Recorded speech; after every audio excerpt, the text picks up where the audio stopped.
जी जी, आतिफ भाई आप कुछ कह रहे थे।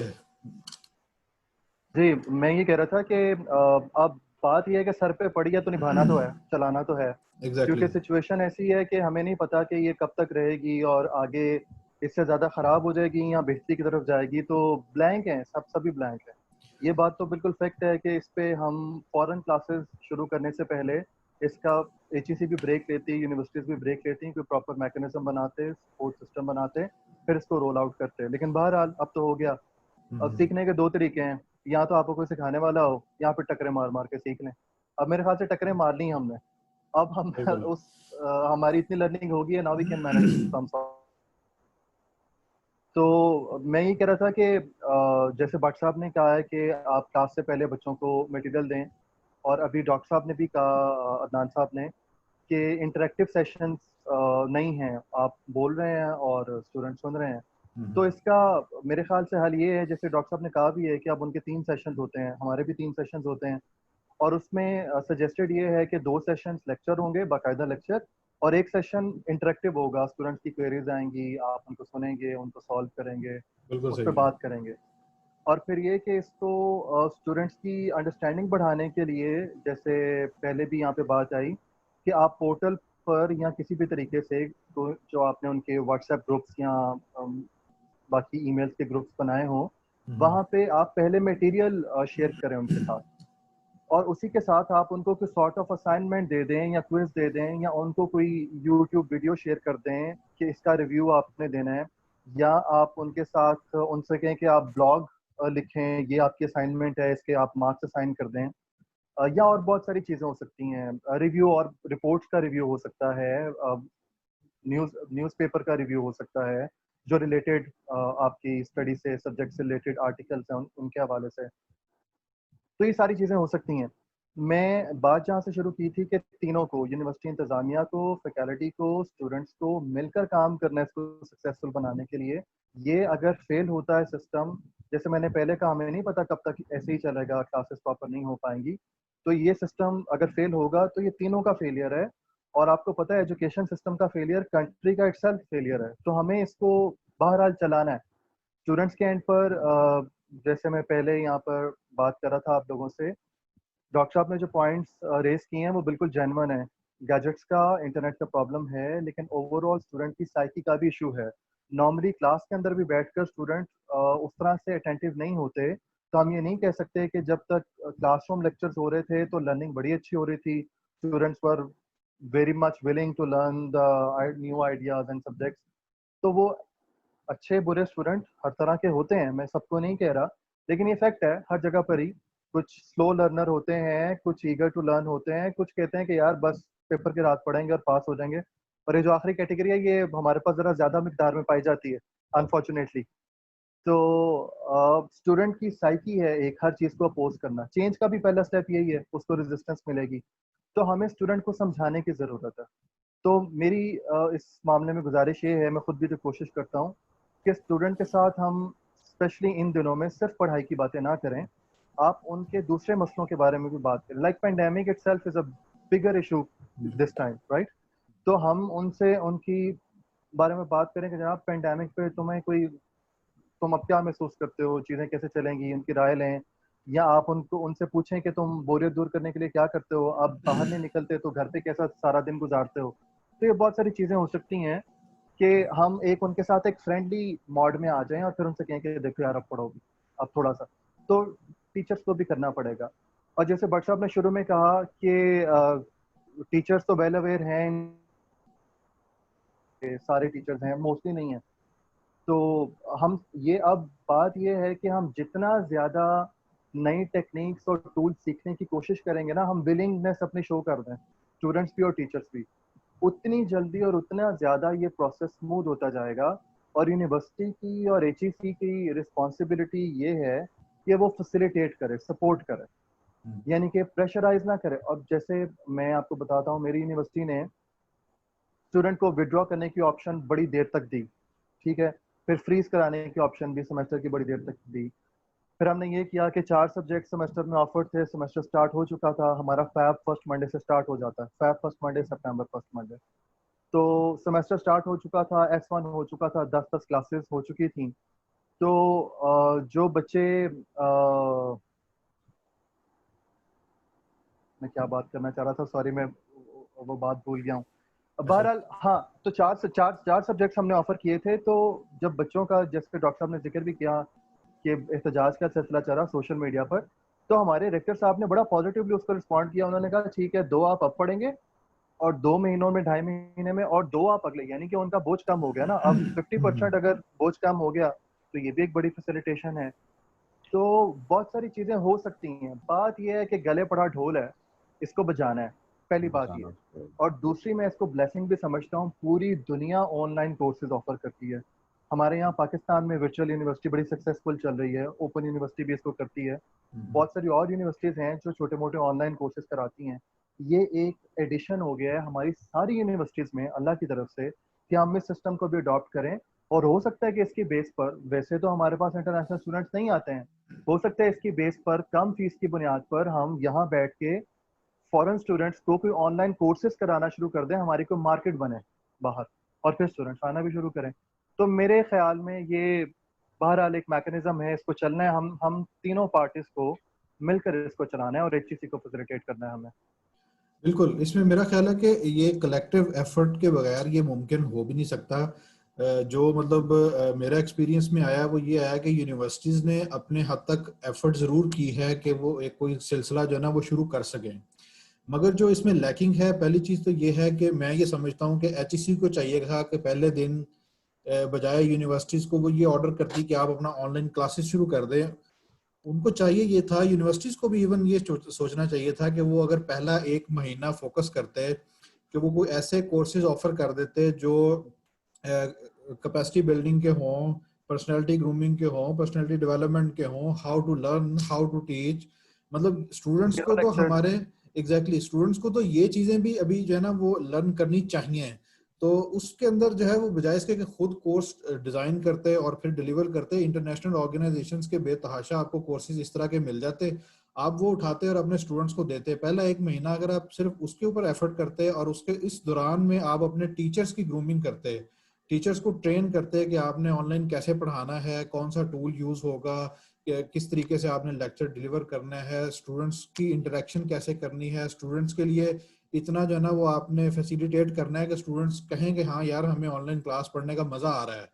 क्योंकि जाहिर है जब स्टूडेंट की इंटरेक्शन के अंदर उसको मतलब इतनी कंफर्ट नहीं फील होगा तो वो डेफिनेटली उसमें जो है ना वो नहीं आएगा। तो इसमें मेरा ख्याल है कि यूनिवर्सिटी से पहले HEC का बड़ा इंपॉर्टेंट रोल था। HEC को चाहिए था कि एक पूरा LMIS जो है ना वो डेवलप करते जिसके अंदर तमाम यूनिवर्सिटीज को वो ऑन बोर्ड ले लेते। ये मेरा ख्याल है कि जितनी जल्दी ऑनलाइन क्लासेस की तरफ मूव किया है उतनी ही जल्दी ये सिस्टम भी डेवलप हो सकता था, क्योंकि ऑलरेडी टूल्स तो मार्केट में मौजूद हैं। सिर्फ आपने पिक करना है कि आपने कौन सा टूल यूज करना है, कौन सा टूल आपको किस तरीके से फैसिलिटेट करता है। एक टूल फैसिलिटेट नहीं कर रहा तो साथ में दूसरा उसके ऊपर एड ऑन के तौर के ऊपर आप ले लें तो मेरा ख्याल है कि वो आपकी जो है ना वो नीड पूरी कर देता है। अच्छा, इसके अंदर जो है ना ये मुजम्मिल मतलब भाई, इसमें इम्पोर्टेंट। जी जी जी जी बताइए। इसमें एक बात मैं ऐड करूंगा कि HEC ने जो है ना वो एक बॉडी बनाई है ऑनलाइन एकेडमिक काउंसिल के नाम से ना। सही है। उन्होंने कहा कि हर university is suppose to have this statutory body in it now. Exactly और एग्जैक्टली। जो उनकी फाइनल गाइडलाइंस आ गई थी HEC की, वो मेरे ख्याल से 12 या 22, मैं डेट बोल रहा हूँ, गालिबन 22 अप्रैल को फाइनल गाइडलाइंस आ गई थी। सही है। तो बहरहाल ये एक प्रोसेस है, इसको चलना है इसी तरीके बिल्कुल से। बिल्कुल ऐसा ही है, ऐसा ही है। अच्छा, दूसरी इसके अंदर जो इम्पोर्टेंट चीज़ है वो डेफिनेटली जैसे अदनान साहब ने इसका तस्करा किया है कि जो हमारी इंटरनेट प्रोवाइडर्स हैं उनके साथ यूनिवर्सिटी की नेगोशिएशन यूनिवर्सिटीज़ की भी नहीं है, HEC की भी नहीं है। इवन उन इंटरनेट प्रोवाइडर्स को खुद भी इस चीज़ का ख्याल नहीं आया कि हम जो है कोई स्टूडेंट पैकेजेस इस तरह के अनाउंस कर दें जो इस पूरी सिचुएशन के अंदर स्टूडेंट्स को और टीचर्स को हेल्प आउट कर सकें। अच्छा, फिर जो एक और मसला था, मैं समटाइम जो है ना ये बैठा सोचता होता था कि अच्छा यार अब मार्केट्स तो सारी बंद हैं, आपने माइक अरेंज करना है, आपने हेडफोन अरेंज करना है, आपके पास कैमरा होना चाहिए, आपके पास मोबाइल या लैपटॉप होना चाहिए जिसके ऊपर आप बैठ के जो है ना वो ऑनलाइन क्लास कंडक्ट कर सकेंगे। नॉर्मली जब ऑफिस के अंदर ये सारी फैसिलिटीज होती हैं तो घरों में अमूमन लोगों के पास ये चीज़ें नहीं होती हैं। तो अब ऐसे में जब शॉप्स वगैरह बंद हैं तो फिर डेफिनेटली ये भी एक बहुत बड़ा मसला था। अब इसके ऊपर भी थोड़ी सी फैसिलिटेशन मेरा ख्याल है ये इसीलिए जो है ये कलेक्टिव एफर्ट के थ्रू ही हो सकता है, अदरवाइज नहीं हो सकता। अच्छा, अब इसके अंदर जो स्टूडेंट्स का अपना जो एटीट्यूड है वो डेफिनेटली आपकी बात मैं उसको जो है ना वो बिल्कुल समझता हूँ कि जिसने पढ़ना है उसने क्लास में भी पढ़ लेना है, जिसने नहीं पढ़ना उसने बाहर बैठ के भी नहीं पढ़ना। आप मतलब इन्फोर्समेंट तो उसके ऊपर नहीं कर सकते, लेकिन बहरहाल फिर भी इस हवाले से जो है ना वो मतलब मेरा एक सवाल यहाँ पे ये बनता है कि एक तो ओवरऑल स्टूडेंट्स का एटीट्यूड रहा कैसा है, और आप समझते हैं कि ये ऑनलाइन क्लासेस का कुछ फायदा मतलब कितना को फायदा हो रहा होगा, 50%, 40%, 100%? मतलब क्या आपकी क्या राय है इसमें, स्टूडेंट्स को क्या एडवांटेज क्या हो रहा है इसका, और इन फ्यूचर क्या हम इसको मतलब समझते हैं आप कि ये किस तरीके से जो है इसको बेहतर मजीद कैसे किया जा सकता है? मेरा ख्याल है फारूक भट्ट साहब से जो है ना इसका आगाज करते हैं, क्योंकि मैनेजरियल पोजीशन के ऊपर वही बैठे हुए हैं सर। अच्छा सर, मैं पहले थोड़े से अपने पिछली बात के अंदर कुछ चीजें मैंने बोली नहीं थी। मैंने कहा कि जी मैं जी थोड़ा सा बोलता हूँ और उसके बाद फिर बाकी बात करेंगे। मगर चूंकि डॉक्टर नान साहब ने, आतिफ साहब ने बड़ी डिटेल से बात कर दी। बिल्कुल नो बिल्कुल। डाउट इश्यूज हमारी साइड पे भी आए, स्टूडेंट साइड पे भी आए और टीचर साइड पे भी आए। सबसे बड़ा इशू जो है वो जो है ऑनलाइन चीजों को मैनेज करने का था। लोगों को ये सेंस भी नहीं थी कि रात के 12 बजे मैसेज कर देना है कि मैं वीडियो बना रहा हूँ, मुझे ये मसला आ रहा है, हल कर दें। भाई आप बिल्कुल थोड़ा सही सा है। ऑफिस टाइमिंग का ख्याल कर लें या अगले किसी के रेस्ट का इंतजार कर लें कि भी कैसा टाइम है। मतलब ये इश्यूज आए शुरू में, और मतलब हफ्ता डेढ़ हफ्ता मुझे सिर्फ अपने स्टाफ के साथ, अपनी फैकल्टी और अपने मैनेजरियल स्टाफ के साथ करने में, ऑफिस टाइमिंग के दौरान आपने अपने इश्यूज डिस्कस करने हैं, आपने फोन कॉल करनी है, आपने ऑफिस टाइमिंग के अंदर रब्ता करने की कोशिश करनी है। वरना अगर आप ऑफिस टाइमिंग के ऑफ टाइमिंग पे रब्ता करेंगे तो आपको रिप्लाई ऑफिस टाइमिंग में ही आएगा अगले दिन। तो नो डाउट ये इश्यूज भी थे हमारे पास। असल में ज्यादा स्टूडेंट लाहौर से ही हैं और तकरीबन 20% स्टूडेंट हमारे रिमोट एरिया से हैं। उसमें वाकई ये इश्यूज हैं जो डॉक्टर अदनान साहब ने कहे कि वहाँ पे इंटरनेट अवेलेबल ही नहीं है, किसी भी सर्विस, कोई भी सर्विस अवेलेबल नहीं है। और कई बच्चों ने डायरेक्ट फोन भी किए, हमें ईमेल्स भी की कि सर ये जो है हम आज फलां रिश्तेदार के घर आए हैं और यहाँ से आगे नेट अवेलेबल है, और इधर मैं कितनी देर बैठ सकता हूँ या बैठ सकती हूँ, मैं कितनी देर इधर से चीजें डाउनलोड करूंगी और फिर मैं कैसे इसको इस्तेमाल करूँ। तो ये इश्यूज बच्चों के बिल्कुल जेन्युइन है और उसको बिल्कुल किसी जगह पे भी, गवर्नमेंट साइड पे भी और किसी जगह पे भी एड्रेस नहीं किया गया। मैं समझता हूँ कि एचईसी और गवर्नमेंट ने जिस तरीके से रिस्पॉन्ड किया है उसके अंदर एक बहुत बड़ी वजह ये थी कि किसी को भी पता नहीं था कि ये कितनी देर लिंगर ऑन करेगा। शुरू में समझा गया 2 हफ्ते के बाद जो है मसला हल हो जाएगा, फिर 2 हफ्ते के बाद पता चला नहीं ये शायद महीना डेढ़ लगेगा, फिर पता लगा 4 महीने लगेंगे, अब कोई कह रहा है दिसंबर तक चलेगा। तो वो आहिस्ता आहिस्ता असल में ये अनफोल्ड हो रही थी प्रॉब्लम, और उसी तरह लोग रिस्पॉन्ड करने में भी जरा थोड़े से स्लो थे। और शुरू में टीचर्स और यूनिवर्सिटीज की स्टाफ भी रिलेक्टेंट था कि अच्छा महीने की गाले चीजें रिजॉल्व हो जाएंगी और हम दोबारा जो है रेगुलर क्लासेस पे शिफ्ट हो जाएंगे। तो वो भी एक बहुत बड़ा हर्डल था लोगों के ना सीखने का। हम लोगों को चीजें शेयर कर रहे थे और बच्चे भी नहीं सीख रहे थे, टीचर्स भी नहीं सीख रहे थे कि ये शायद मसला हल हो जाएगा। जैसे डॉक्टर नान साहब ने कहा, मैथ के और साइकोलॉजी के और उर्दू के जो टीचर्स थे या इन तरह के सब्जेक्ट्स के जो टीचर्स थे, उनके लिए बहुत ज्यादा प्रॉब्लम थी इस चीज को सीखना। शायद वो उतने ज्यादा गैजेट्स के साथ और उन चीजों के साथ यूज टू नहीं थे। अब मैं आईटी डिपार्टमेंट से था, तो हमारे डिपार्टमेंट में लोग, शायद एक दिन भी नहीं लगा हमें उस चीजों को कम्युनिकेट करने में, सीखने में। और बड़ी जल्दी बहुत सारे गैजेट्स मैंने भी पहली दफा यूज किए। वीडियोस को कंप्रेस कैसे करना है, रूटीन में हम ये चीजें यूज नहीं करते, मगर मिलजुल के सारों ने सीख लिया इसको। जहां तक बात रही स्टूडेंट की जो है वो रिस्पॉन्स की, तो वाकई स्टूडेंट का रिस्पॉन्स तो हमारी फिजिकल क्लासेस में भी जो है, आप मुख्तलिफ यूनिवर्सिटी से मैं भी पढ़ा हूँ और मैं पढ़ाता भी रहा हूँ लाहौर की 2-4 बड़ी यूनिवर्सिटीज में। तो ये तो एक जेन्युइन इशू है। आप क्लास से कहें कि कोई प्रॉब्लम, तो क्लास ऐसे गुमसुम हो जाती है कई दफा के लगता है कि मैं कुर्सियों से शायद बात कर रहा था। तो ये तो हमारे फिजिकल क्लासेस में भी ये इश्यूज थे। अच्छा, जहाँ तक एक जो है अजीब बात हमने एक्सपीरियंस की है, हमारे पास अटेंडेंस जो है ऑनलाइन सेशंस में बच्चों की 80 to 85% अटेंडेंस थी, और यही एवरेज हमारी रेगुलर क्लासेस में अटेंडेंस की थी। तो जिन बच्चों को क्लास में आने की आदत थी वो ऑनलाइन भी आ रहे थे, और जो घर से आके यूनिवर्सिटी में सारा दिन कैफे में और दोस्तों के साथ गुजार के चले जाते थे, वो ऑनलाइन पे भी हमारे साथ बहाने कर रहे थे कि ये हो गया और वो हो गया। नो डाउट, मतलब मैं इसको बिल्कुल नल एंड वाइड नहीं कर रहा, बच्चों के जेन्युइन इश्यूज थे कनेक्टिविटी के, मगर बिल्कुल फिर भी मैं समझता हूँ कि जैसा बच्चों का बिहेवियर था वैसा ही बच्चों ने रिस्पॉन्ड किया। मतलब मैं, सच्ची बात है, जब तक मैं खुद स्टूडेंट था, ग्रेजुएशन में था, तो दिल करता था कि आज भला टीचर छुट्टी कर ले तो बहुत मजा आएगा, और ये दिल रोज करता था, और रोज हर लेक्चर पे करता था। तो ये तो बिहेवियर एक स्टूडेंट का जो है हमारे यहाँ वो मेच्योरिटी लेवल नहीं होता। मतलब ग्रेजुएशन के स्टूडेंट भी जो हैं वो, अंडर ग्रेड के स्टूडेंट भी जो हैं वो बिल्कुल इसी तरह बिहेव कर रहे होते हैं। तो ये इश्यूज तो थे। और रही बात दूसरी कि अब हमें करना क्या चाहिए, तो वो सही डॉक्टर आतिफ साहब वाली बात है कि ये गले में पड़ गया और अब इसको हमने यूज करना है। ये ब्लेसिंग इन डिसगाइज भी है, हमारे लिए अपना पोटेंशियल एक्सप्लोर करने की भी बात है। हमारे यहाँ बड़ा करंट है, लोगों में बड़ा पोटेंशियल है, हमारे पास बड़े अच्छे अच्छे जो है वो बच्चे, जिनको हम शुरू में समझते थे कि शायद इन्हें आईटी का इतना नहीं पता, they come up with very good suggestions कि सर हम ऐसे कर लें तो अच्छा हो जाएगा, सर अगर हम ये कर लें तो अच्छा हो जाएगा। अब हमने अपना जो है ऑनलाइन पोर्टल इस प्रॉब्लम के बाद शुरू किया। हमने अपना पोर्टल डेवलप करना शुरू किया, और वो पोर्टल डेवलप करके उसके अंदर हमने मिक्स मेथड जैसे यूज किया था। अच्छा, उसके अंदर फिर बजाय इसके कि हम अपने सर्वर के ऊपर सारा लोड डालते, हमने यूट्यूब के ऊपर सेशंस रिकॉर्ड किए, अपलोड किए, और यूट्यूब के लिंक्स हमने अपने पोर्टल में दिए। और उससे ये फायदा हुआ कि यूट्यूब के पास, बच्चों के पास पैकेजेस थे, किसी के पास मोबाइल पे यूट्यूब का पैकेज है और किसी के पास वो किसी चीज का पैकेज है, तो वो उसमें ये फायदा हुआ बच्चों को कि वो यूट्यूब के पैकेज के अंदर ही उन्होंने वो लेक्चर्स भी जो है वो देख लिए।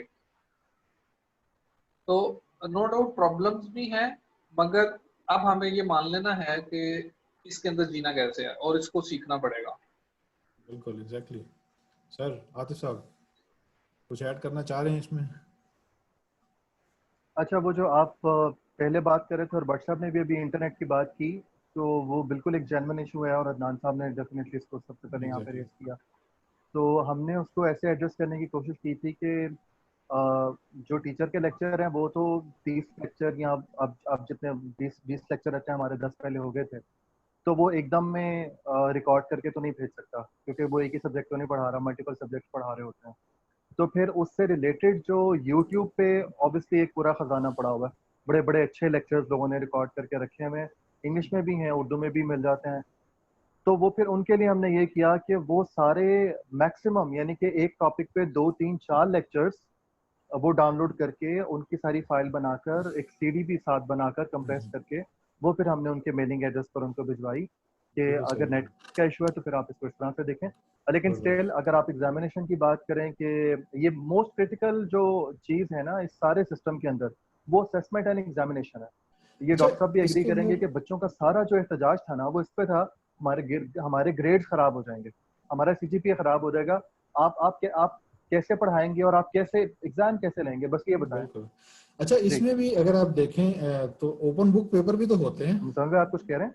जी मैंने कहा ओपन बुक पेपर भी तो होते हैं, तो अगर क्या इसके अंदर कोई ऐसा मैकेनिज्म नहीं निकाला जा सकता? ऑब्वियसली सारे सब्जेक्ट्स के लिए तो नहीं हो सकता, लेकिन जिनके लिए हो सकता है उस केस में तो मेरा ख्याल इस तरह की कोई असेसमेंट का कोई तरीकाकार वजह किया जा सकता है।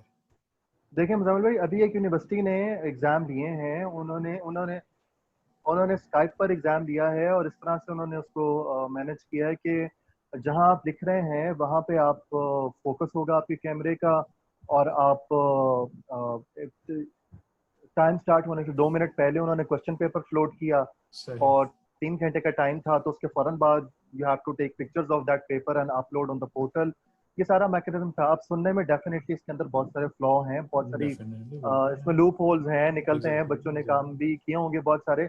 लेकिन बहरहाल अब एक सिस्टम चलाना है, जैसे ओपन यूनिवर्सिटी की आजकल में न्यूज़ आई है असेसमेंट की कि वो क्वेश्चन पेपर घर भेजेंगे जैसे वो असाइनमेंट्स भेजते हैं एग्जैक्टली। और क्वेश्चन पेपर बच्चा जो है वो सॉल्व करके तो आगे उसको भेजेगा।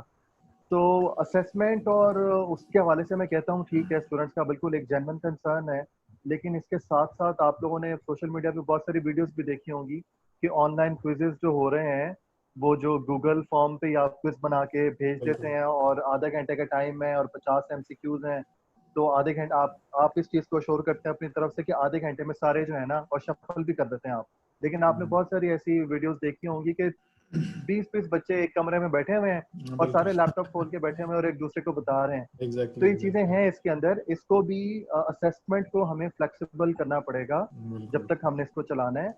और हमें जो हमारा अब तक सक्सेसफुल पाकिस्तान का एक सिस्टम है वर्चुअल यूनिवर्सिटी के पास, क्योंकि उनकी सिर्फ रिकॉर्डेड लेक्चर्स नहीं है, उनकी ऑनलाइन सपोर्ट बड़ी स्ट्रांग है। स्टूडेंट जब आपको उनके मैनेजमेंट सिस्टम पे कोई क्वेरी भेजता है तो मेरे ख्याल से जो मुझे पता है 24 आवर्स के अंदर उन्होंने उसको रिप्लाई करना होता है और उन्होंने टीएस रखे होते हैं उस काम के लिए, इनके टीचर्स का ये काम होता है। तो इस तरह की चीज़ों को मेरे ख्याल से वर्चुअल को हमें, क्योंकि यूनिवर्सिटी है भी गवर्नमेंट की, तो एचईसी को उसकी कोलैबोरेशन के साथ टीचर्स की ट्रेनिंग भी, स्टूडेंट्स की ट्रेनिंग भी ऑनलाइन कुछ इस तरह से करने की ज़रूरत है। जी बिल्कुल। अगेन बात एचईसी की तरफ जाती है कि एचईसी किस तरीके से हायर एजुकेशन को कंटिन्यू करवाना चाह रही है। अच्छा, इसमें एक चीज़ जो मेरे एक्सपीरियंस में है, मैं ये समझता हूँ कि टीचर्स का इसमें बहुत बड़ा एडवांटेज ये हुआ है कि टीचर्स को एटलीस्ट ऑनलाइन टीचिंग जो है ना वो करनी आ गई कि कैसे जो है ना उन्होंने पढ़ाना है। तो मेरी ज़ाती राय में अब यूनिवर्सिटीज़ के जो है ना वो टीचर्स को अब ये मसला नहीं होगा कि अगर कोई यूनिवर्सिटी निकाल देती है तो वो ऑनलाइन जाके टीचिंग करवा सकते हैं। मेरी अपनी एक राय है, क्योंकि ये डेफिनेटली एक बड़ा प्लस पॉइंट है इसके ऊपर। डिबेटेबल है, इसके लिए अलग से सेशन रख लेंगे। बिल्कुल सही है, बिल्कुल सही है। चले अच्छा, जी जी भाईजान, मैं कुछ थोड़ा सा इसके बारे में कहना चाहूंगा। जी जी अगर आपकी इजाजत हो। बिल्कुल, बस टाइम थोड़ा शॉर्ट है, जल्दी हम सम अप करना चाह रहे हैं इसको। जी बस इसको सम अप करूंगा। एचईसी की तरफ से जो है वो एक कोलैबोरेशन जो है वो होनी चाहिए थी, जिसकी आपको हर जगह पे जो है वो कमी नजर आती है। इसकी मैं जो है ना आपको मिसाल देता हूँ कि फॉर एग्जांपल हमारी पब्लिक सेक्टर यूनिवर्सिटीज में बहुत सारी यूनिवर्सिटीज, जिस तरह से हमारी यूनिवर्सिटी भी है, हमारे पास कोई एलएमएस नहीं है। तो ऐसा तो हो सकता था ना कि एचईसी किसी यूनिवर्सिटी से उसको जो है वो किसी और यूनिवर्सिटी में शिफ्ट कर देती। अगर जो है वो प्राइवेट सेक्टर यूनिवर्सिटीज को उसकी सपोर्ट नहीं मिली तो एटलीस्ट जो है वो पब्लिक सेक्टर आपस में तो जो है आपस में कोलैबोरेट करके इसको जो है वो हल कर सकती है। कोर्सेज तो वही है ना जो पढ़ाने हैं, सिलेबस तो वही है, वो एक कॉन्सेप्ट्स में भी पढ़ाया जा रहा है, फास्ट में भी पढ़ाया जा रहा है, यूनिवर्सिटी ऑफ नारोवाल में पढ़ाया जा रहा है, तो वो उसमें यह किसी है कि दूसरी का भी जब हो सकता है। एचईसी जब एक ही तरह की पॉलिसी हर यूनिवर्सिटी के लिए दे रही है, तो इसी चीज पे जो है वो काम करते हुए हम एक यूनानिमस सिस्टम नहीं डेवलप कर सकते जो सारी यूनिवर्सिटीज के पास होता।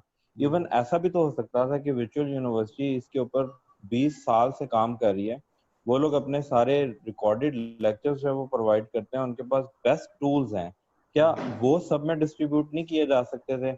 इस पेंडेमिक सिचुएशन को जहन में रखते हुए हम अपने जाती मफाद को जो है वो जहन से निकाल देंगे, यार हमें इस वक्त भी जो है वो कमाना है, हम उसकी बजाय सारी यूनिवर्सिटीज को एक प्लेटफॉर्म पे लाते हैं और वही सिस्टम जो ऑलरेडी यूज्ड है, हम नए तजर्बे ना करते। तजर्बे का टाइम नहीं है, तजर्बे का टाइम नहीं है। अली की बात और डॉक्टर फारूक साहब ने भी ये कहा कि अब ये जो गले पड़ा हुआ ढोल है इसको बजाना ही है। तो इसका जो अप्रोप्रिएट सोल्यूशन जो मेरी नजर में है, उस सिस्टम को जो है वो सब में डिस्ट्रीब्यूट करते और उसको जो है वो एज अ ऑनलाइन टूल जो है वो इस्तेमाल करते, बजाय है कि हम जूम पे, कोई गूगल क्लास पे, कोई मीट पे, कोई जो है वो किसी और चीज पे जो है वो जाता, उसकी बजाय एक यूनानिमस सिस्टम होता सबके पास और वो उसी को जो है वो इस्तेमाल करता है। बिल्कुल सही है, ये मेरी तरफ से जो है सर एक जी जबरदस्त सर, बहुत शुक्रिया। मैं जो सिर्फ मैं सिर्फ एक छोटी सी बात कहना चाहूंगा। असेसमेंट के हवाले से मल्टीपल टेस्टिंग होनी चाहिए, यानी कि बच्चों के आप इतने मल्टीपल टेस्ट लें विदाउट असाइनिंग एनी मार्क्स, ताकि आप भी फेमिलियर हो जाएं उस सिस्टम के साथ और बच्चे भी हो जाएं। ये एक बात है जी। बट साहब कुछ ऐड करना चाह रहे थे आप? सर असेसमेंट के हवाले से ऐड करना चाह रहा था कि असेसमेंट में कुछ चीजें ऐसी तो हैं, कुछ कोर्सेज ऐसे हैं जिनके अंदर आप सिनेरियो बेस्ड क्वेश्चंस दे सकते हैं और बच्चों को असेस कर सकते हैं, मगर कुछ कोर्सेज ऐसे हैं जिसके अंदर मैथमेटिक्स वगैरह जैसे आ जाते हैं कि इसमें कोई आप सिनेरियो बेस्ड या इस तरह के ऑब्जेक्टिव टाइप चीजें नहीं दे सकते। ऑनलाइन सेशन टेस्टिंग के अंदर सबसे बड़ा इशू यही है। तो ऑनलाइन टेस्टिंग के अंदर मेरा ख्याल है कि हमें इस तरफ चले जाना चाहिए कि जिन सब्जेक्ट्स में हम क्विज बना सकते हैं उनके हम एमसीक्यू टाइप क्विज बनाएं। उसमें एक कमरे में 10 बच्चे भी चाहे बैठ जाएं, आपके सिस्टम में ऐसा होना चाहिए कि वो रैंडमली क्वेश्चन शो कर रहा हो। एग्जैक्टली बिल्कुल आप सही है। अगर बच्चे को 30 मिनट का क्विज दे दें तो 30 मिनट के अंदर आप उसको 50 क्वेश्चंस दे दें कि वो उसके पास इतना टाइम है कि वो सिर्फ रीड करता जाए और आंसर क्लिक करता जाए। उसके पास इतना टाइम ही नहीं हो। अगर वो डिस्कशन में जाए या किसी से पूछे, गूगल पे सर्च करे, तो उसके बहुत 8-10 क्वेश्चन मिस हो जाने चाहिए। एग्जैक्टली मतलब आप जैसे उसको थोड़ा सा टफ टाइम जी, देके उसको चीजों को टाइम काउंट करके, और जैसे ये मैथ वगैरह के और इस तरह के सब्जेक्ट्स हैं, अब मैथमेटिक्स के कोई ऐसा तरीका मेरे जहन में नहीं आता कि जिससे आप मैथमेटिक्स के बच्चों की असेसमेंट कर सकें। बिल्कुल सही है। जैसे ये कि ना माइक्रोसॉफ्ट आप वगैरह के उन्हें एग्जाम्स होते हैं वो भी बिल्कुल इसी तरह से कंडक्ट करते हैं कि आप एक टाइम लिमिट के अंदर मल्टीपल चॉइस क्वेश्चंस आते हैं, तो वो बंदे के पास इतना टाइम नहीं होता कि वो इधर उधर देख भी सके, क्योंकि वो टाइम ड्यूरेशन उसका कम होता है, क्वेश्चन ज्यादा होते हैं, और वो ऑनलाइन सेटअप के थ्रू जो है ना वो सारे एग्जाम्स कंडक्ट करते हैं। जी, तो वो उसमें टाइम बाउंड करना ही सबसे बेहतरीन सोल्यूशन है। बिल्कुल आप जितने ऑनलाइन सर्टिफिकेशन वगैरह के भी अगर एग्जाम्स वगैरह एग्जैक्टली आप देखें जी जी तो उसमें उन्होंने टाइम बाउंड किया होता है चीजों को, और एक क्वेश्चन उसने क्लिक कर दिया, वो उसको वापस नहीं बैक नहीं जा सकता। उसको स्क्रीन में एक वक्त में एक क्वेश्चन नजर आना चाहिए। वो उसका आंसर क्लिक कर दे, जैसे वो वन चॉइस क्लिक कर दे, अब उसके बाद वो नेक्स्ट पे जाए, अब वो बैक नहीं जा सकता। और जहां पे उसका टाइम खत्म हो जाए उतने क्वेश्चन उसके अटेम्प्ट बाकी पे उसके अनअटेम्प्ट जो है वो 0 लग जाएगा। बिल्कुल बिल्कुल सही है जी। इस केस में भी देखें, अब इसमें भी एचईसी को चाहिए कि वो एक सेंट्रलाइज्ड पोर्टल डेवलप करे जिसके ऊपर हर यूनिवर्सिटी अपने कोर्सेज के हिसाब से अपना क्वेश्चंस बनाए, पेपर्स बनाए और उसको जो है ना वो कंडक्ट कर ले। सर नहीं, बहुत ये शुक्रिया। बात डॉक्टर खान साहब की बिल्कुल ठीक है कि एचईसी का रोल हमें उस तरह नजर नहीं आया। मैं मतलब जीसीयू फैसलाबाद का बिल्कुल एक एफिलिएटेड इदारा हूँ, और जीसीयू फैसलाबाद के पास तकरीबन 25,000 से ज्यादा एफिलिएटेड इदारों के स्टूडेंट्स हैं। हम्म, और आप ये सुन के हैरान होंगे कि इस पूरे टेन्योर के अंदर सिर्फ 2 नोटिफिकेशन आए हैं। एक ये कि क्लासेस अभी जो है वो एग्जाम की डेट फाइनल नहीं हुई, जब नए एग्जाम की डेट फाइनल होगी तो हम आपको बता देंगे। बिल्कुल सही है। और दूसरा नोटिफिकेशन ये आया कि आपकी जो एफिलिएशन के डॉक्यूमेंट्स हैं वो फलान डेट तक सबमिट करवा दें। मतलब सही। दे डोंट इवन बॉदर कि हमारा ये एक 25-30,000 स्टूडेंट का चंक है, इसको भी हमने एड्रेस करना है। तो इस तरह के मसाइल भी हैं। बिल्कुल सही है। चलें भाईजान, बहुत शुक्रिया सर आप लोगों का, तमाम दोस्तों का